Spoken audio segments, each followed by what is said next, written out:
You're listening to Rob McConnell in the X Zone on the Talkstar Radio Network. Visit us online at www.xzoneradio.com.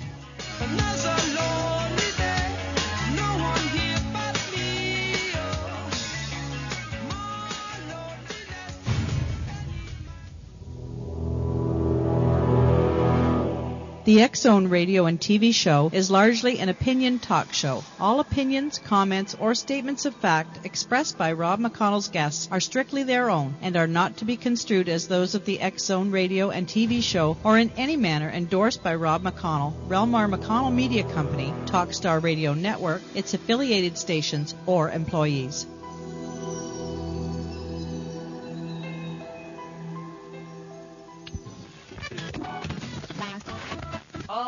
Radio.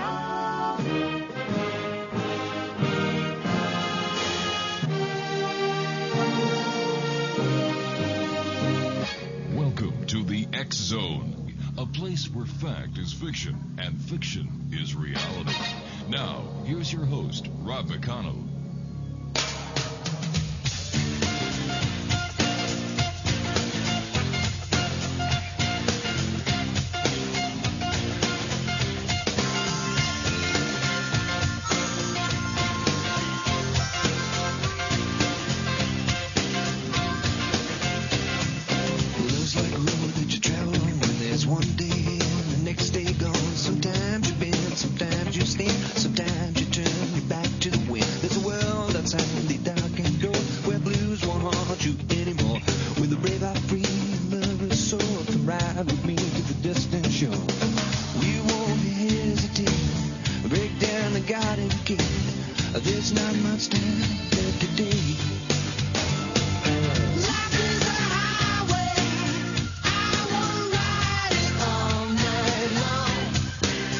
Welcome back to the X Zone, everyone. My name is Rob McConnell, and to all our affiliates who are now joining us here on the Talkstar Radio Network, welcome.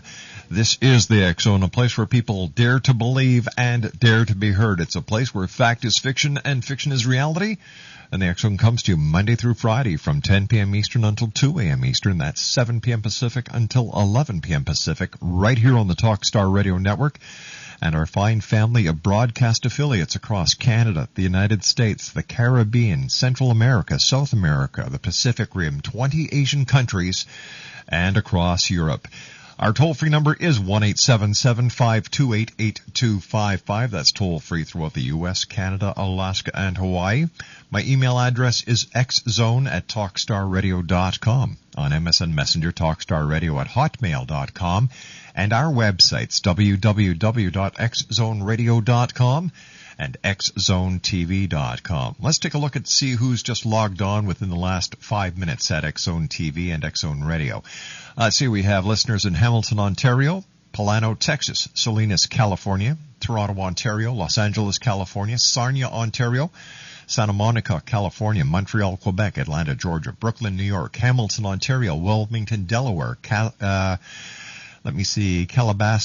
California, Providence, Rhode Island, Harrisburg, Pennsylvania, Evansville, Indiana, Toronto, Ontario, Marionette, Wisconsin, Cookeville, Tennessee, Montreal, Quebec, Toronto, Ontario, Hamilton, Ontario, London in the United Kingdom, Greenville, Ohio, Bromma in Sweden, Salt Lake City, Utah, Toronto, Ontario, Londrina, Brazil, Lethbridge, Alberta, Odenton, Maryland, Fredericton, New Brunswick, Costa Valley in California, Minneapolis, Minnesota, Cairo, Egypt, Laverton, Australia, Nanaimo, British Columbia, Murray, Kentucky, Wichita, Kansas, Lima, Peru, Beirut, Lebanon, Los Angeles, California, Ottawa, Ontario, La Jolla, California, Eddyville, Oregon, Hilo in Hawaii, and Alexandra in Virginia. That's the group of people who just signed on within the last 5 minutes. And this is why I say the X Zone is growing thanks to you, the best radio audience anywhere, the members of the X Zone Nation. My two guests this hour, Dr. Christian von Lohr and Christopher Valentine, are going to be with me talking about leprechauns, nature spirits, and much more. We're going to be talking to these two fine gentlemen who we've had the pleasure of having on the show before. Dr. Christian von Lähr is a modern-day seer whose clairvoyant mediumship inspires through connections from the higher planes of existence, one's higher self, soul, ascended masters, prophets, and saints, master and teacher guides, and sitters crossed over family and friends to influence spirit whose attendance is necessary to deliver urgent messages. And joining Dr. von Lähr is Christopher Valentine. Christopher Valentine is the co-author of the best-selling books on nature spirits, If You Could Only See a Gnome Story, and Seeing and Sensing Gnomes, and The Magic of Gnomes and Leprechauns. It's Natural. And their newest book, Magical Power and Mystical Beings. Anyone for gin? Christopher Valentine, together with Kristen, speak around the country teaching people how to see nature spirits live during their standing room only lecture circuit, where the results are always fun and amazing. These gentlemen will be my guests this hour here on the X-Zone. After all, this is truly a place where people dare to believe and dare to be heard. 1-877-528-8255 is toll free. And I will be back in 2 minutes with my two special guests this hour, Dr. Christian von Lähr and Christopher Valentine, as the X-Zone continues live and around the world on the Talkstar Radio Network. Don't go away.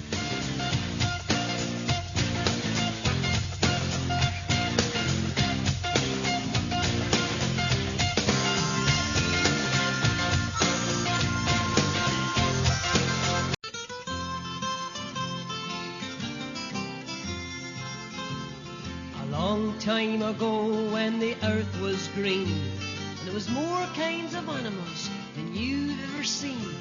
They'd run around free while the earth was being born, but the loveliest of them all was the unicorn. There was green alligators and long-necked geese. And welcome back, everyone. Dr. Christian von Lähr and Christopher Valentine are our special guests this hour. Gentlemen, welcome back to the X-Zone. Great having you with us on this St. Patrick's Day special. Yes, happy St. Patrick's Day, Rob. It's great to be back. It's great having you both back with us, and thank you very much for coming on the show. First of all, I have to ask you, now I know the answer, but I'm sure there are many new listeners since you and I last talked. Are leprechauns real? Yes, they are, Rob. They are nature spirits like gnomes, elves, and fairies, and they're right here on the physical plane with us. They're just made of a lighter material known as etheric matter, which is lighter than air. So it's when you're looking at them, it's kind of like an overlay. They're very, very light material. Yes, nature spirits and nature people are real. We go around the country teaching people how to see them so that everyone can experience that fact. Proof is in the viewing, and that's what we try to do everywhere, every city in the country on our weekends. And we develop many techniques so that everybody can have success in seeing nature people. Now, leprechauns are one of the many kinds of nature spirits, and they're celebrating, of course, this very special day. And they're a little bit different than other nature spirits in that they have that magical ability. Things go missing, and they pop in and pop out. They do all sorts of things that we tend to attribute to magic. How can leprechauns and nature spirits empower our lives?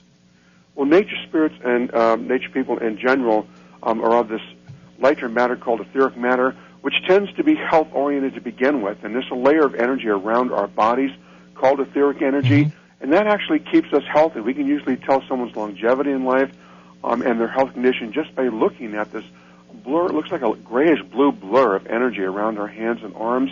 But nature people are the ones that build that up. Nature people, nature spirits, are builders of form, and all religions, all spiritualities, if you go far enough back, we talk about these shiny beings, these deva, that build up this energy and bring form to matter. For example, they made the mineral kingdom. They take this universal essence that was out there and they start building the minerals and the atoms, and that's called a kingdom.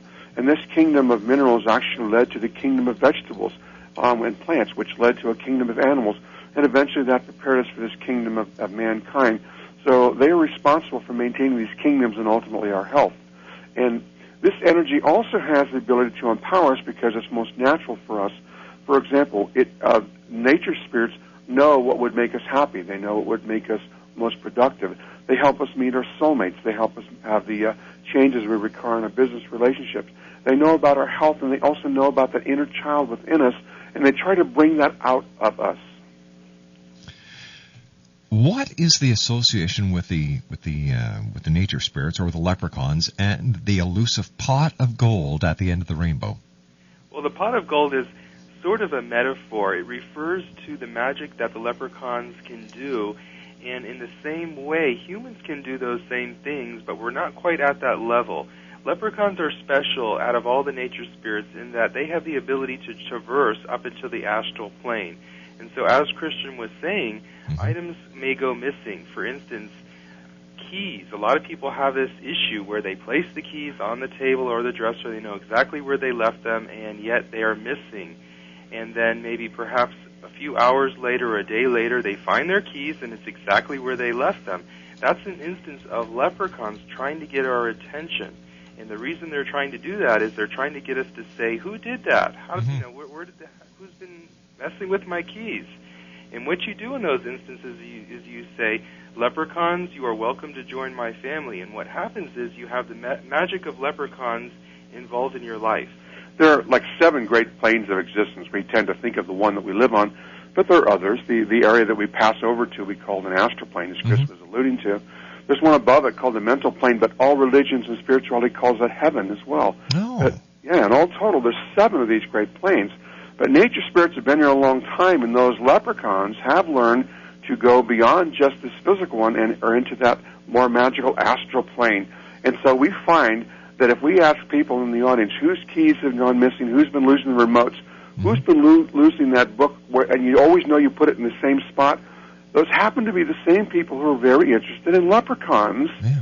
And so that's why we tell them the technique of just saying, who took that? And that is considered an invitation by the nature spirits to be a part of your family, so to speak. In other words, they want to be associated with you. They want to start doing things that bring a difference in your life. And there is a sort of magical leprechaun pot of gold in that they can collect etheric matter on their plane, and they say they use that, just like pixie dust, to help make magic happen on the physical plane for us.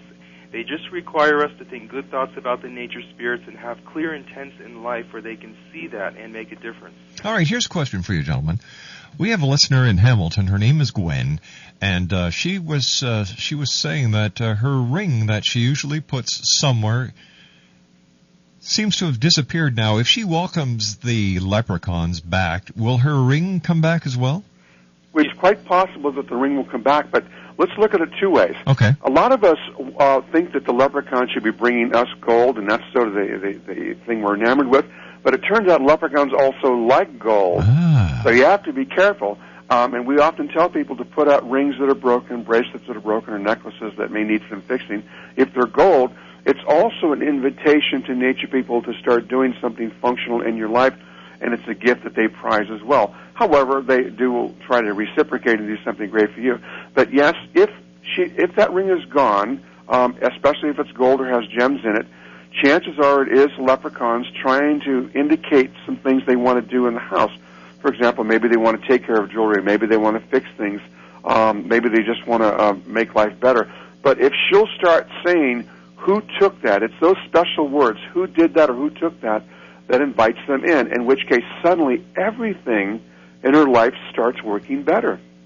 So is it, I would imagine after you saying that, it's a good thing to have leprechauns in your life. It absolutely is. All nature spirits, including leprechauns, are very, very good and virtuous. They're actually on an evolutionary path to becoming angels, just as humans are on an evolutionary path to becoming spirit. And so because they're becoming angels over long periods of time, they're very, very good. They don't have the physical stresses that we have in the density that we're living. So their lives are a lot different in that they don't have all those problems and issues that we have to face. And so they are very, very kind and good. And it's not just the leprechauns that it's good to have, and there are many ways of bringing in the different types of nature spirits into your life. But because they know us so well, because they've known us for so long, some would even say longer than just this lifetime, they know how to bring out that inner child in us because they really know who we are and what makes us work. So this is how they're able to find the right relationship for us, direct us to the right job, help us get past some problems at work. And these are all empowering things also. The end result is we're living the life we should be living, we're happy, we're meeting the people we should be meeting, we're stress-free. So absolutely, having a leprechaun around is a pretty good thing. Can animals see nature spirits? Yes, we get that question asked a lot of the time in our lectures, and animals absolutely see the nature spirits. Especially, we have instances where cats can see them. People send in pictures where they have dogs looking at orbs in pictures. And so not only do they see nature spirits, but they do see spirit or ghost on the other side. And we used to tell people in radio shows that if you have cats, you probably have an association to fairies. And the other issue was that because cats can see nature spirits, they can also see the gnomes running through your house. And so we also tell people, don't be upset if you have cats, because you will also have gnomes, even though that they can be chased around. It's all right. They'll still make do. They kind of made a funny joke in that they said, don't worry about us. We can just take the cat's tail and tie it around a tree, and we'll be fine. This is often why we see cats just staring at their food bowl, even dogs too, just staring at their food bowl, because the nature people around there are also thinking it's some sort of a food offering. But the cats and the dogs that see nature spirits, or as Chris said, spirit on the other side, they're uninhibited. They don't have any reason to particularly block anything like we do. Now, humans grow up learning to think certain things are normal and certain things are not normal, and this is what prevents us from seeing them on an everyday basis. But yet nature spirits actually can be seen by almost anyone, because that energy is very close to us that they're made of. It looks and functions well in our world. It's just a little bit lighter than air. Now here's the problem, that subconscious mind I mentioned that controls us. But also we need to be looking out of that outer ring part of our eye as opposed to the inner part, which tends to use the cone component of our eye to focus. The rod component we used to use a long time ago, like 1 million years ago when we couldn't sleep at night, and that allows us to see more two-dimensionally. So the depth that we seem to insist on our vision right now, in order to get the focus and depth, is actually the only thing that's keeping us from seeing nature spirits. So knowing this, it's very easy for us, and we go around the country every weekend teaching people how to see them. It's actually very easy to overcome this and teach people how to see nature spirits, just like those cats do. It's that simple. That's simple. And again, it's like I say, using that outer part of the eye. That component is made of rods, little elongated structures on our eyes, where there are little cones, too. It's sort of one of those National Geographic specials or something where they dissect the eye. Oh, yeah. And we used to use them a long time ago, like when there were dinosaurs and other animals around, because we couldn't just sleep. We had to sleep with our eyes open. So we had this vision that worked to detect motion. And that's that two-dimensional vision. And that's why you hear people in the New Age movement who see spirits talk about diffusing the eyes. It means if you'll stop focusing, you'll see things beyond this physical realm. But we're conditioned to focus, so it's actually a harder problem than it seems at first. 1-877-528-8255 is toll-free throughout the U.S., Canada, Alaska, and Hawaii. Exo Nation, my two special guests this hour. We're speaking with Dr. Christian von Lähr and Christopher Valentine. If you'd like to give us a call, our toll-free number is 1-877-528-8255. That's toll-free throughout the U.S., Canada, Alaska, and Hawaii. Gentlemen, we have to take our news break at the bottom of the hour. I will be back with you in about 4.5 minutes from now. Once again, we're talking about leprechauns. We're talking about nature spirits. We've already talked about the pot of gold at the end of the rainbow. So we're also going to be talking about the what's it called? The aura and how it fits into the world of things. And we're also going to see if maybe we can get these two gentlemen to teach us tonight how to see leprechauns. My name's Rob McConnell. This is the X Zone. I'll be back on the other side of this commercial break as we continue from our studios in Hamilton, Ontario, Canada. Don't go away. We'll be right back.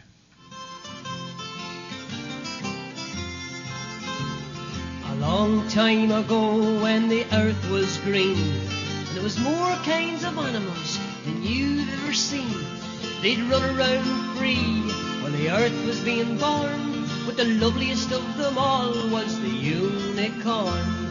There was green alligators and long necks. If you've got kids, chances are sooner or later you're going to need dental help. And when you do, I hope you'll remember 1995dental.com. 1995dental.com tells you how to save about 50% on braces for your kids. Similar savings on other services. Because this isn't insurance, there is no waiting period, no exclusion, no claim forms to fill out. You get instant savings from tens of thousands of dentists coast to coast. Unlike a lot of insurance policies, this discount program covers cosmetic dentistry, bonding, and cleaning. For the individual, it's $11.95 a month, but for the entire family, everyone who lives under your roof, regardless of age or relationship, it's $19.95 a month. Hence our name, 1995dental.com. Type in the numbers 1995, then the word dental.com. 1995dental.com will save you.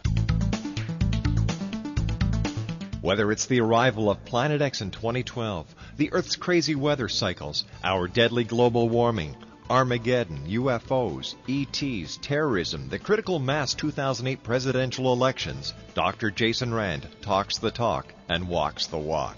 Being a twice-nominated Grammy record producer, recording artist, publisher, lecturer, UFO ET researcher and investigator, and best-selling author of The Return of Planet X, Mankind's Ongoing Legacy with a Brown Dwarf Star, Dr. Jason Rand truly does walk the walk and talk the talk. For more information on Dr. Jason Rand or to order The Return of Planet X, visit his website at www.returnofplanet-x.com or call 901-336-9660. And where will you be in the year 2012?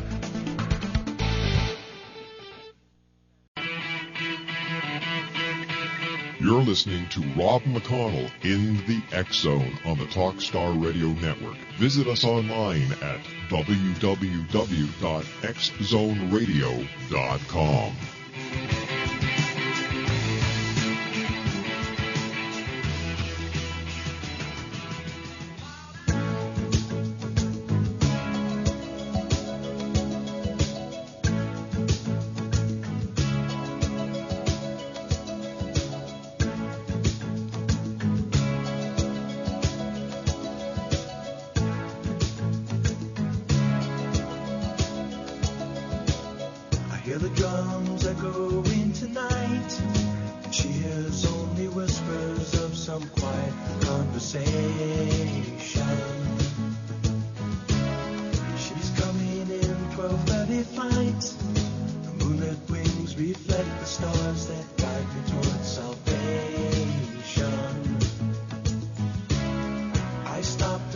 Dr. Christian Van Lohr and Christopher Valentine are special guests. They are the authors of, their latest book, Magical Powers and Mystical Beings. Anyone for Jinn. Their website, Exo Nation, is mystoftheoracle.com. That's MYST of theoracle.com. Now, the title, Magical Powers and Mystical Beings. Anyone for Jinn. What does that mean? Well, leprechauns are part of a special group called the Jinn. They are known by different names all over the world. For instance, in the Middle East, they're known as genies. And they're also a part of a special class called sylphs. And so the new book is titled that way because we channeled a lot of the leprechauns in that book, as well as the last one. And we also have a blue fairy who's special in that they are also part of the Jinn. So it's a class of nature spirits that can go higher and do magical things and have more abilities. The reason we did that book, Rob, is we wanted to talk about things that other people have interest in, such as dragons, unicorns, and other type of mystical beings.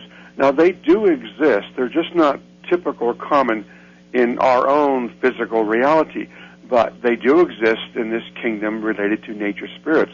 And, for example, unicorns are the healing modality in the nature kingdom, just as we would use herbs and trees. Now, dragons are interesting in that we've always felt that influence because people have seen nature people since the beginning of time, but the dragons have an association with wisdom, so we wanted to convey that historical significance of dragons. But even the Chinese, the Canadians, up in the Alaskan area, the Indians, there's always some story or legend about dragons, and they have that very special significance. So we go over a number of the many different powers and special beings beyond just the nature people themselves with that fourth book.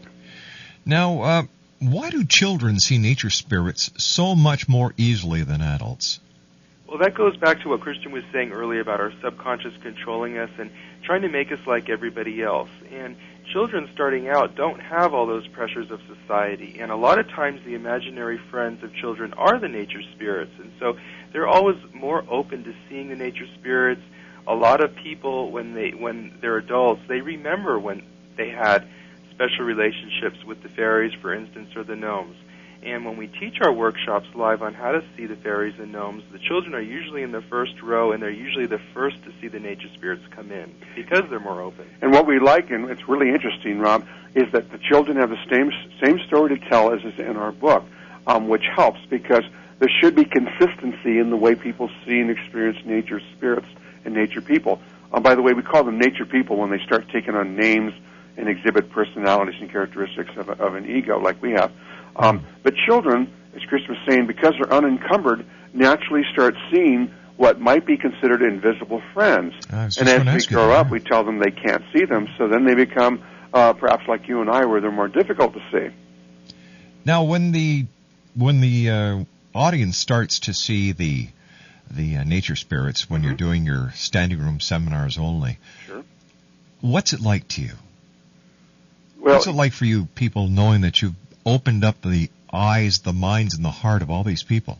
It has particular importance to me, Rob, because back in the beginning of the New Age movement, this goes back a few hundred years ago when Madame Blavatsky wanted to start this enlightenment process in the Americas, one of the first things, her first objective, was to teach people to see nature spirits. That's what she wanted to do, because she felt if people could see nature spirits or nature people, they would suddenly realize there are other forms of life besides just ourselves.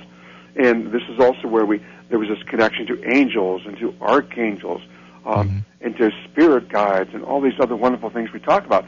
These are all real, but we needed to have some introduction to them. Now, nature spirits happen to be very, very close to us in this physical reality that we live in. They're actually here also, again, just a little bit finer than air. So they should be the easiest to see. But, of course, she ran into the same problem we did. We're not willing to easily see little people running around. So it turns out that we are willing to see spirits on the other side, such as our Aunt Lucy that passed over. And so in order for us to teach people how to see nature spirit, we often start by bringing across people from the other side, visibly in the audience for people to see by raising the energy in the aura. Now, if everybody starts seeing the same thing, describing that experience the same way, everyone starts accepting, wait a minute, there's something beyond just this physical reality. So we have to walk them through a few exercises before they're even willing to accept it. And yet, in the end, we bring them all back to seeing nature spirits, which are right here in front of us and much easier to see. So it's exciting to me, of course, to carry on that work and finally complete that process that Blavatsky wanted to start to prove that there are other forms of life. So it's enlightening to us as well as the audience. I would imagine that once a person has the ability and has actually gone through the process of seeing a nature spirit one time, it's very easy for them to see them again. Well, nature spirits present themselves in a couple of ways. So it's still a learning process. Oh, it is? Okay. Yeah, here's why. It takes a lot of energy at first, and this is the reason. They are literally trying to get us to see them, too. That's why we want to get people to connect to particular gnomes and leprechauns, those that want to be what we call family, because they will put in extra effort to make themselves visible. It's the same reason we use psychic mediums and clairvoyants. When you come to see me, for example, for a mediumship reading, those spirits that we're bringing in are actually putting in extra effort to add energy that's visible to us. Of course, we're doing our process, too, in the mediumship. So the nature people, by becoming extra visible, it makes it easier for us to see them the first time. But after a while, they don't want to expend all that energy, and so they'll start communicating telepathically. But you can see them every now and again when they decide to add that extra effort, and that's when they start bursting in and with color. But the first couple times we see them, they may be like outlines of energy. It's like looking at heat waves on the car in the summer. Right. And then when they see that you're actually serious about it, they actually have to sort of stand extremely still because their energy moves a little faster than ours. They're actually standing perfectly still, and then that tends to make them more visible to us. But after a while, we also tend to adjust to them being around us because the subconscious mind tends to normalize. For example, and that's that controlling part of our mind. If we took our glasses and we wore them upside down, even though we have different vision in each eye, we might even have bifocals, and science has proven this for many decades now, the subconscious mind will start transposing things, and we will literally see perfectly fine in 2 weeks with our glasses upside down. So our minds, our subconscious minds, will also get used to the fact that there are nature spirits around too, and they will start filling in the color and the depth, and it'll be easier for us to see them. So we go through a number of phases in seeing them. What can we gift leprechauns? Well, leprechauns, as Christian was saying earlier, really do like gold. So if you have some, maybe you have one earring, you can't find the other, that's a great gift that you can put out in the garden that you designate for the leprechauns, or even in your home. The leprechauns really do like beer, and so this St. Patrick's Day is a great day. Oh, it is St. Patrick's Day today, that's right. To put out some Guinness for them. We were doing a show in England earlier today, and they're really big on Guinness, so any type of beer would be great. Jameson's Irish whiskey is one of their favorites. Oh, so yes, one of my favorites, too. What's that? I said one of my favorites, too. Yeah. So we have to confess, though, it isn't actually the alcohol part that they're after. These things are made from hops and grains and things of that nature, and they actually take the etheric counterpart. Every atom that exists, every physical atom in our world, is actually surrounded by the energy from all the 7 planes of existence. Again, there's that astral plane, this heaven, which is a mental plane, 7 planes. So every atom has a little energy of all of those. That's the purpose of the chakras, by the way, to bring in that energy. So to the nature spirits, they see the etheric energy. Someone in the astral plane would see the astral energy of that same alcoholic beverage, for example, and not the alcohol itself. So it's important to know that when you're putting out the drinks that you can give to the nature spirits, or even food, don't be upset if the next day you still see the beer or the food there, because what the nature spirits are doing is taking the etheric counterpart of that food or drink and thoroughly taking in the taste and the nutrition, and very rarely will you see the physical counterpart gone the next day. It can happen sometimes, but more often than not, they're taking the etheric counterpart. This is fun, too. They love, like, baked goods. I always call them, like, little Dutch people, because they loved all the baked breads and the cookies, and they like mashed potatoes and gravy, which is really funny, because one of the first ones that came into our group, they wanted that, so we made some mashed potatoes. I think it was for Thanksgiving. I finally cooked. And so they're looking at those mashed potatoes almost like a cat would look at their food, and they're actually becoming entranced and dazed by this big pile of mashed potatoes. And I see this gnome sort of rocking back and forth and literally fell right into the mashed potatoes and gravy. They were so dazzled by that pile of food. And leprechauns are also known as tinkers, and they also work really well with leather. They're the shoemakers of the nature spirit. So if you have an old leather belt that doesn't fit anymore, that's a great gift that you can give to the leprechauns. They're also great with working with electronics and energy and watches in particular. We have a story in the new book that talks about 2 watches that we had, that we tried everything to get started again. We put in new batteries, we checked everything, we cleaned them out, and we just couldn't get them started again. So we got the idea, hey, why don't we leave them out for the leprechauns? Maybe they can get them working again. And it is miraculous. About 20 minutes later, both of the watches started on their own again. And so that's a gift that we decided to give to the leprechauns. We said, okay, you guys can have these watches. So they're really into watches. We like to explain to people, too, how it is that nature people can work with electronics, because they tend to make things work better. And they go, well, how can gnomes or leprechauns make computers? How can they fix those computers? Well, they don't go to ITT Technical Institute, but they do have an idea of the way things were intended to work. There's sort of a plan in the electronics initially, just like there's a plan in our body, in a DNA, for example. Right. So they actually just resort to that plan and get things back to that original working condition, and then suddenly everything is functioning the way it's supposed to. So in the big picture of things, Chris and Christian, what is the purpose of nature spirits?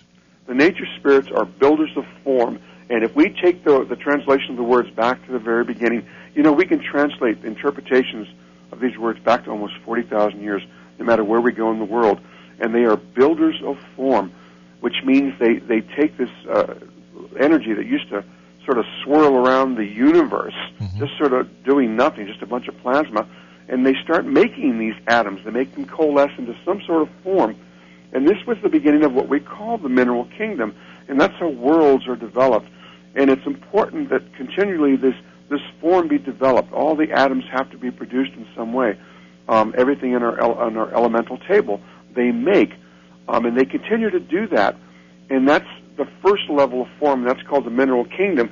And that was important because the second kingdom had to come around, which is the kingdom of plants. And this is where fairies started becoming more prominent because color became important, and taste and things of those other characteristics. And the third kingdom was animals. Now, all three of those kingdoms had to exist and still have to exist in order for mankind to live and function. So it comes in successive levels of kingdoms, and nature spirits are responsible for maintaining those kingdoms.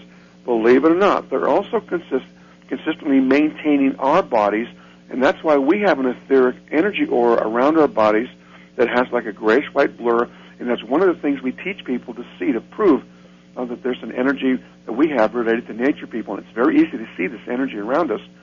Now, they have to constantly maintain that energy also. And we are the form, ultimately, that they're producing there. I remember talking to a lady years ago, and she was telling me that trees also are part of nature spirits and that trees can actually communicate with you. That's absolutely correct. We actually channeled a tree nature spirit in the second book, Seeing and Sensing Gnomes. We even have a picture of a tree spirit in there because as trees age, very long lives, you can start seeing forms of faces in the trees. And they also, because they live so long, gain a lot of wisdom. And they also can relieve or remove stresses from our body. That's why people hug trees, is because they can take all your stresses and pressures and take it down to the roots of the earth.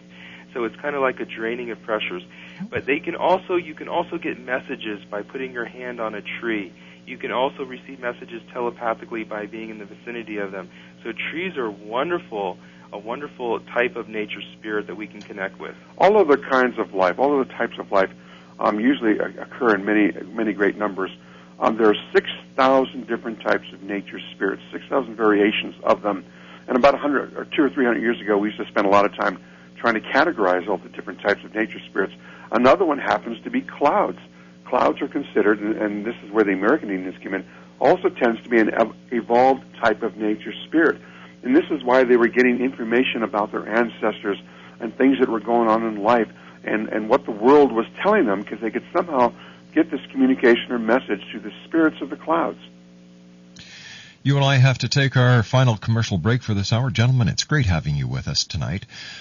We have Dr. Christian von Lähr and Christopher Valentine, our special guest this hour. Their website is www.mystoftheoracle.com. That's MYST of the Oracle.com. And we'll be back on the other side of this commercial break as the X Zone continues live and around the world from our studios in Hamilton, Ontario, Canada on the Talkstar Radio Network. We'll be right back. Don't go away.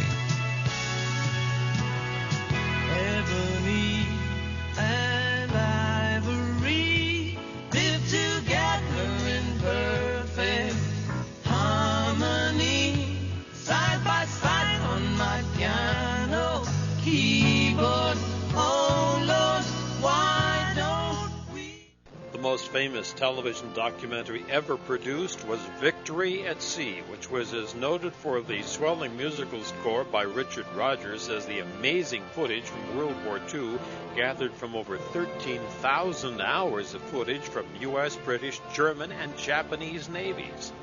RetroTelevision.com offers you 26 episodes of Victory at Sea, stunningly reproduced on DVD for just $19.95.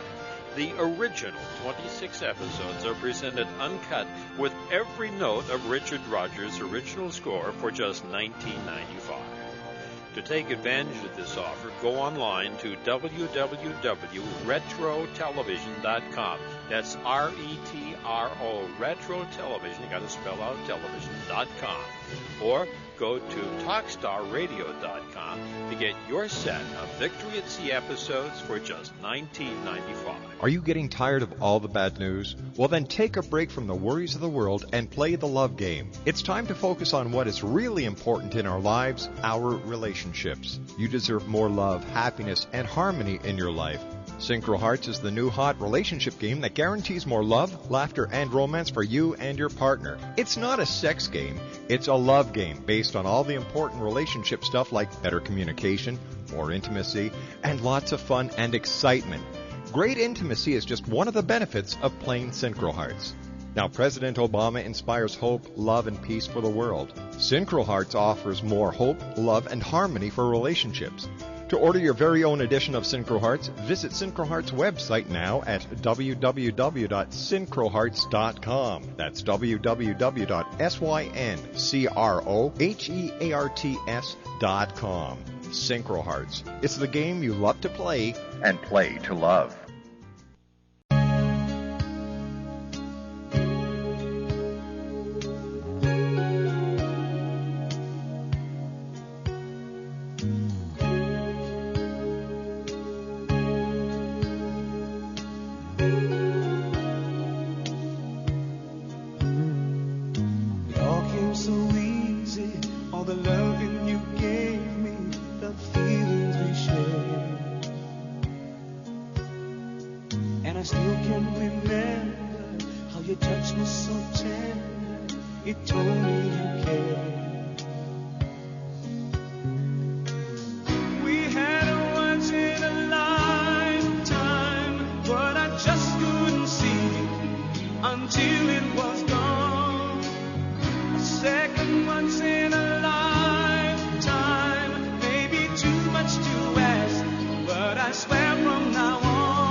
And welcome back to the X-Zone. Our special guest this hour, Dr. Christian Van Lohr and Christopher Valentine. First of all, gentlemen, thank you very much for joining us tonight. It's always a pleasure having you both with us on the show. A lot of fun. Thanks for having us again. Question, little pixies. Yes. Well, we channeled pixies. We did the first ever interview with them in the new book coming out. And we learned a lot of information from them. For instance, they stay close to the ground. They are different from fairies, and they don't have wings right away. They develop them over time. Actually, we think Disney might have gotten it right when they depicted that character, what would you call that character, Chris? Tinkerbell. Tinkerbell, yeah. Yeah. So it's actually sort of what they look like. And they have a lot of interesting stories about how they develop and lose those wings, too. When they give up a lot of the magic, for example, the energy around them, around the back of them, starts to fade away, so they lose that particular ability to fly, which is why we say they're close to the ground. And as they start developing, then those wings develop also. So they're an interesting type of character. Where do they originate from? Where for example, have they always been in this existence with us? Pixies or nature spirits in general? Nature spirits in general. Well, nature spirits, of course, would be all over the world. They're everywhere in existence in many forms, because again, they're built as a form and they have a purpose to perform, which is developing all the different minerals, the ores, the copper, the gems, all those types of things. But you notice that the Earth has sort of changed and shifted and moved around, and the Antarctic was the Caribbean at one time. Okay, so that's how the Earth participates in the function of the nature spirits and moves the end product, around. But in so doing, the nature spirits move around also, and they tend to start moving around to our perception along with civilizations. And so this is why we have stories of genies, for example, in the Middle East, and of leprechauns in the Celtic countries, Ireland, for example. Yeah, the nature spirits preceded us, and as Christian was saying, leprechauns are associated with Ireland and England, but that's just the name that type of spirit has been given there. There's close associations around the world as I said earlier, genies in the Middle East, and different types of sylphs and beings around the world. But every country has a history of the nature spirits. But these nature spirits actually have preceded us by a very, very long time because, as I said, some form of the nature spirits had to exist before there were even plants and animals. And that's why there are many levels even of nature spirits. We say there's about 6,000 kinds. And so we tend to talk a lot about the gnomes or the elves or the fairies or the leprechauns, the sylphs and even those dragons and unicorns. But there are sub-levels and many different levels of work going on. But they're all doing some function. They're all performing a purpose in life. And right now, besides building those minerals, as I mentioned, some of them are actually taking care of our bodies. And that's why there's 2 gnomes, for example, associated with each of us. Gentlemen, I hate to do this, but we've just run out of time. We'll have you back on because this is a very interesting topic. And once again, thank you very much for joining us tonight. Thank you so much, Rob. Good night, guys. Take care. www.mistoftheoracle.com. My name's Rob McConnell, and this is the X Zone on Talkstar.